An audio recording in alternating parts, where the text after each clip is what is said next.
And today we're going to talk about a rhombus, okay? A rhombus is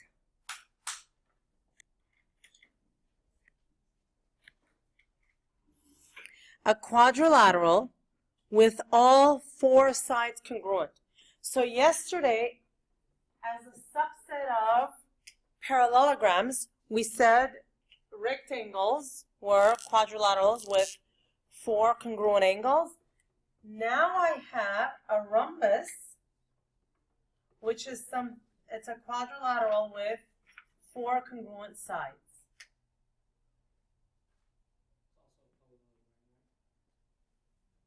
Right, so we're going to talk about that next. So just keep in mind that we had that big class of parallelograms, and now within that we've already defined two subsets, the rectangles and the rhombi. So a rhombus is defined, this is the definition, as a quadrilateral with four congruent sides. Now, a rhombus is also a parallelogram. Why is it a parallelogram? Because opposite sides are what? Opposite sides are congruent, so it's a parallelogram.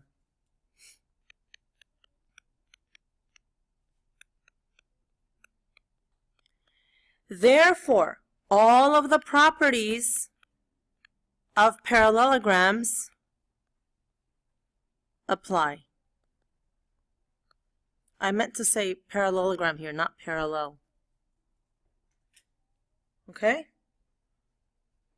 All right, now, all the properties of parallelograms apply. So for a rhombus, opposite sides are congruent, opposite angles are congruent, diagonals bisect each other, opposite sides are parallel. On top of that, we have two more theorems for rhombi. The first theorem is that said all. So the first theorem is that if you have a rhombus, the diagonals are congruent to each other. I don't know why that did that again. Okay. All right, so the diagonals are congruent to each other. I'm sorry, the diagonals are perpendicular. Okay? And I can't seem to draw it here, but basically it looks like that. Okay? The second theorem says in a rhombus, the diagonals bisect opposite angles. Now this is important. The diagonals bisect opposite angles, meaning, I don't know why it's doing that. So if you have a rhombus, it bisects these angles. I'll draw one at the bottom.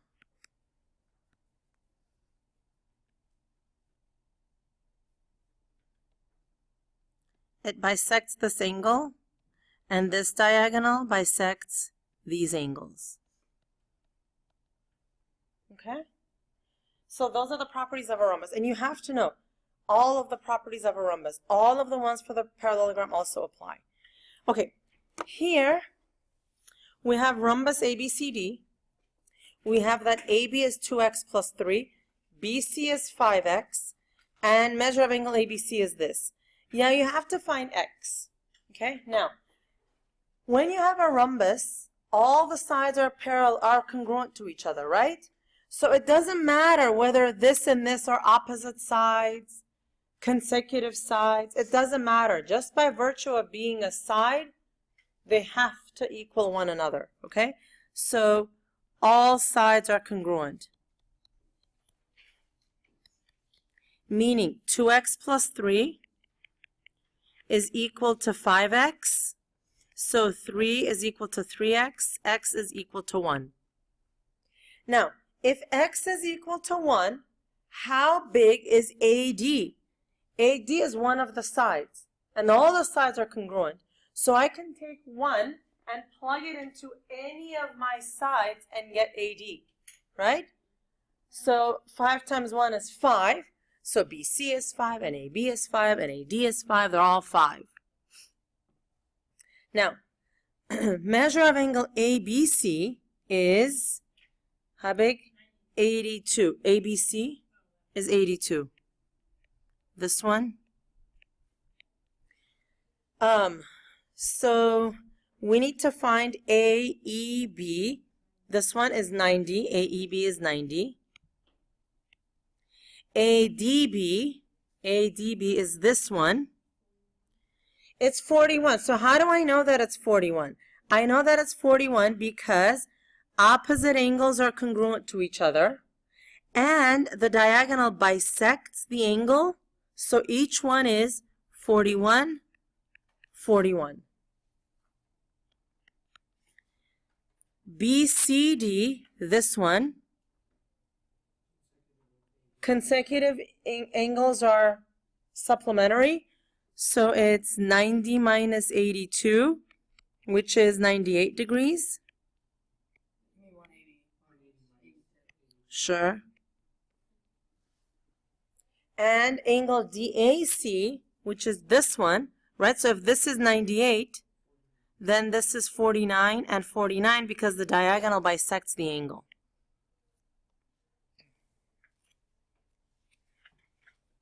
All right.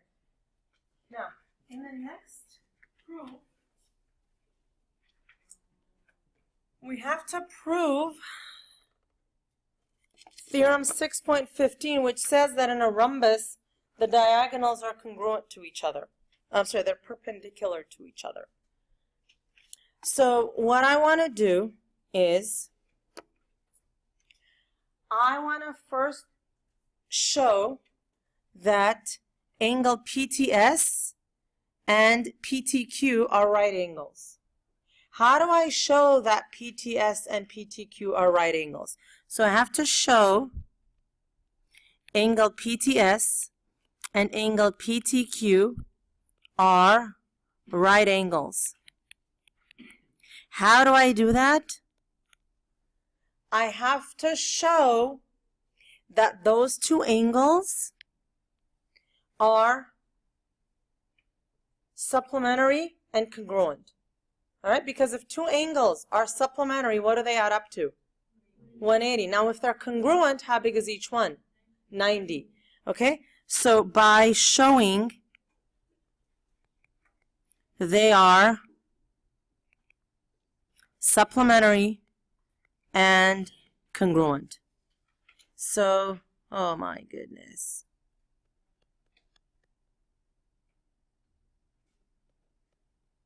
Okay. All right, so let's start with our given here. We have number 1. PQRS is a rhombus.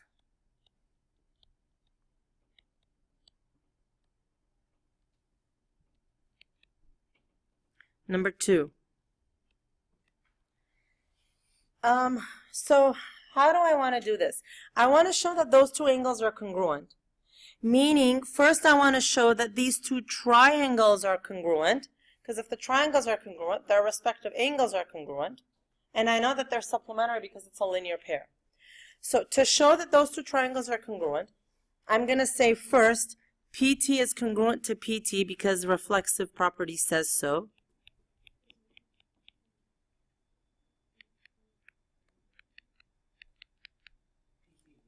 This one in the middle. Then I want to say, because this is a rhombus, I know that all sides are equal to each other. So PS is congruent to what? PQ. Why? Definition of a rhombus. You can, but I want to prove that these two, I'm working with these two angles.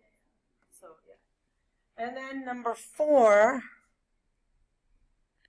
I have one other side, right? I have this side, ST, congruent to QT. Why? Diagonals bisect each other. So if you have a parallelogram, that means the diagonals bisect each other.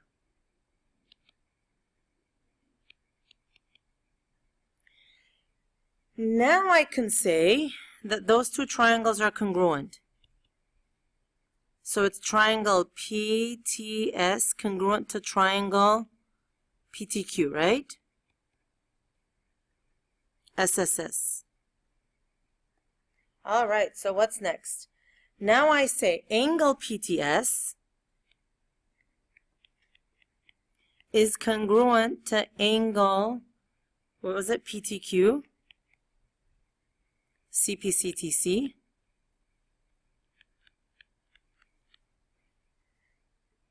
Okay.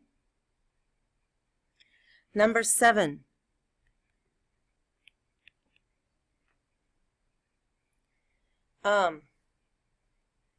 Angle PTS and angle PTQ are supplementary. Why? Because what sort of angles are they? Linear pair means supplementary angles. And now number 8. Angle PTS and angle PTQ are right angles.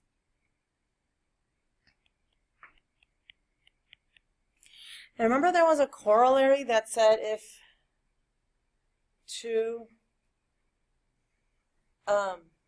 adjacent angles are supplementary and congruent, then they're 90 degrees, then they're right angles. There was a corollary.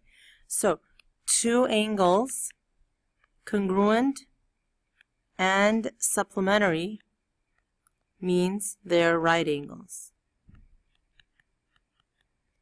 And finally, number 9, PR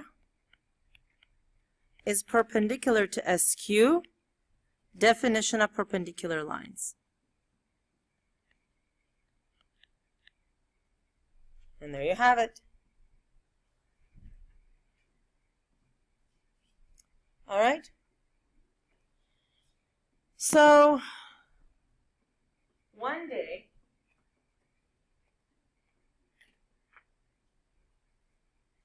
in like this planet parallelogram, a rectangle happened to be walking along, and in the rectangle, there are no genders on this planet parallelogram.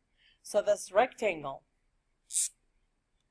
was happily walking along and came across a square. And it came across a rhombus. And it was just love at first sight. And they decided they wanted to get married and have children. And that's what they did. The rectangle married the rhombus, and they had a child. That child inherited all of the properties of the rectangle parent, meaning 4 right angles, and it inherited all the properties of the rhombus parent, meaning 4 congruent sides. And the rectangle and the rhombus named their child what? Square. So a square is literally the child of a rectangle and a rhombus. It has got all of the properties of the rhombus, all of the properties of a rectangle. It is a rectangle and it is a rhombus. So that's what a square is. It's a quadrilateral that is both a rhombus and a rectangle, and just like a rectangle, it's got 4 right angles, and just like a rhombus, it's got 4 congruent sides. Okay? There are no theorems specifically concerning squares, although the theorems regarding both rectangles and rhombi apply to squares. So all of them for the rectangle, diagonals are congruent, okay? All of them for the rhombus Diagonals are perpendicular. They bisect opposite angles. They all also apply for the square. Okay? So is every square a rectangle? Yes. Is every rectangle a square? No. Okay? And if you want to use this diagram here, all of the properties trickle down this way. So whatever properties a parallelogram has, all the ones underneath it have the same property. Whatever properties these two have, all the ones underneath it have the same property, but it doesn't go upward in that direction. Okay? So whatever this has doesn't necessarily mean that the parallelogram has it either. So here are some tests for rhombi and squares. If the diagonals of a parallelogram, okay, it has to be a parallelogram first, are perpendicular, then the parallelogram is a rhombus. Okay? So note this, okay? It has to be a parallelogram first.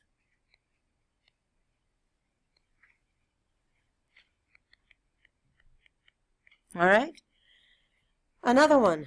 This is a good one. If one diagonal of a parallelogram bisects a pair of opposite angles, then it's a rhombus. And also, if one pair of consecutive sides are congruent, then it's a rhombus. So all you have to do is show that a pair of consecutive sides of a parallelogram are congruent, then it's a rhombus. So first of all, it has to be a parallelogram. Parallelogram means the opposite sides are equal. And if you show that the one right next to it is equal, that means they're all congruent. Does that make sense? Yeah. Yes, consecutive. Okay. So let's review and compare the important properties of the quadrilaterals. This is important. This shows up all the time. You know all those like always, sometimes, never questions that nobody really seems to be excited about? These are like another version of that. So they'll give you a property and you have to say which of the quadrilaterals it applies to. And you have to name all of the ones that it applies to. Okay? So for example, here you have that the diagonals bisect each other. Now, is that true for a parallelogram? Yes. Now, if it's true for a parallelogram, okay, then it flows over into all of the other ones. So it's true for a rectangle because that's a parallelogram, rhombus because that's a parallelogram, square because that's a parallelogram. Okay, diagonals are congruent. For which one are diagonals congruent? A rectangle. Anyone? Any other ones? A square, because whatever the rectangle has, the square has as well. What about each diagonal bisects a pair of opposite angles? Rhombus and square.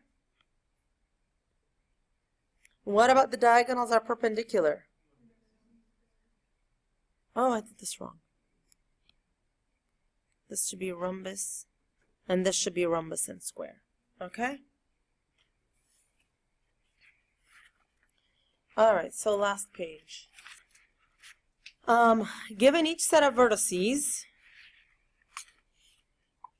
determine whether M and PQ is a rhombus, a rectangle, or a square, or a parallelogram.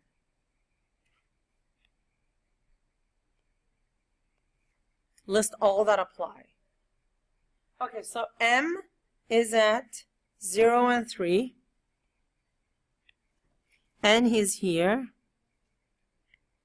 P is here. Q is at 3 and 0. So here's what that looks like. Huh? Yeah. So is it a parallelogram, a rhombus, a rectangle, a square, all, neither, which one? Okay? All right, so first of all, let's check for slopes. Okay, what's the slope of NM? NM, so you go up 3 over 3. 3 over 3 equals 1. What about PQ? You go up 3 over 3, that equals 1. So that means those two are parallel, right? Yes? What about MQ? So for MQ, you go down 3 over 3. That's negative 3 over 3. Negative 1. And then NP, negative 3 over 3, negative 1. Parallel, right? So it's definitely a parallelogram because opposite sides are parallel, right? Okay, now we have to see, is it a rectangle? We have to see if it's a rhombus. How do we test for rhombus? So we have to see if all sides are congruent, okay? So let's see, are all sides congruent? Okay, so to do that, I have to pick one side and find the distance of it. All right, so let me find the distance of NM. How would I do that? Distance formula, or look, I could totally use the Pythagorean theorem and do that, right? Because it's 3 units to this side, 3 units to that side, so NM is the square root of 3 squared plus 3 squared, which is the square root of 18. So it's 3 root 2. Okay? Now, if I wanted to find MQ, how would I do that? Same thing, it's 3 units to a side, 3 units to a side, so that's congruent, right? For NP, 3, 3, same thing. For PQ, 3, 3, so that means all of them are congruent, all right? So all sides congruent. All right, so that means it's also a what? A rhombus. Now, is it a rectangle? For the rectangle, we want to ask ourselves, are the sides perpendicular? All right? How do we know if the sides are perpendicular? What are the slopes? They're opposite, right? So here the slope is negative 1. I'm sorry, 1. Here the slope is negative 1. That's the negative reciprocal. So yeah, that's perpendicular. And it's the same thing here. Right? Each time when you're going from one side to another, your slopes are going from one to the perpendicular slope. So yes, they are. So that means it's a parallelogram.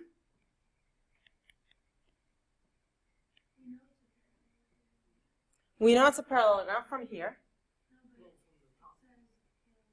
Oh, yeah, so that was extra. Okay, so it's a parallelogram.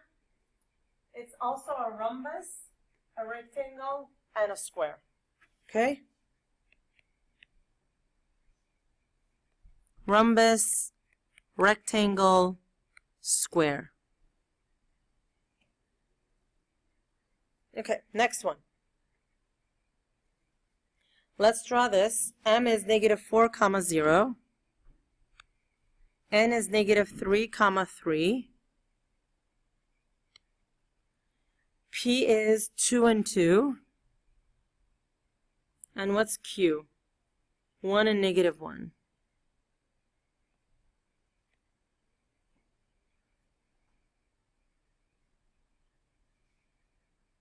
Okay, so let's find slopes. So for MN, what's the slope? 3 over 1, so it's 3. For PQ, what's the slope? 3. For MQ, it's negative 1 over 5. I'm just counting. I'm going down 1 over 5. And for NP,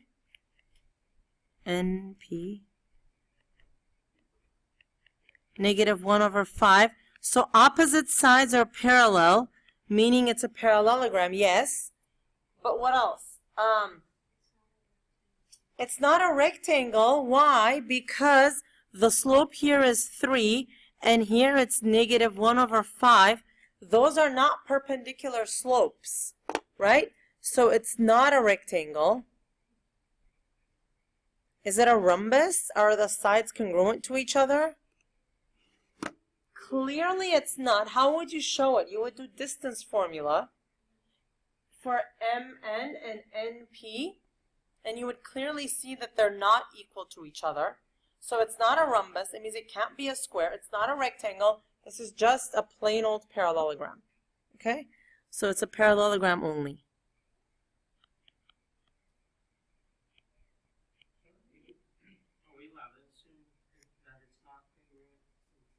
No, you would have to show it. I'm just being lazy.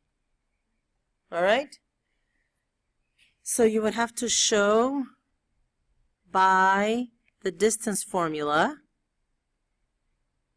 that MN is not equal to NP. And you just have to do it for 2 sides. You don't have to find all 4 sides. Okay? Alrighty. So this